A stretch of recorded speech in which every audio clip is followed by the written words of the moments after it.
3 ถุง 10,000 เนาะเดี๋ยวค่อยๆเนาะจะขายถุงหนึง 2,000 3 ถุงถึง 6,000 ก็ค่อยๆเจ้า 10,000 เนาะจะขายถุงหนึงเท่าไหร่อันนี้ตึกกระสังนะฮะ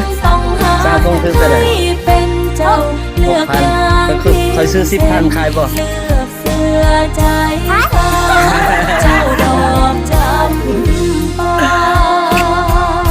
อันนี้เป็นมากแม่นี่นะของลาวเออเราเที่ยวปลาโดนบ้าเป็นไงนะทำกับปั้นนะ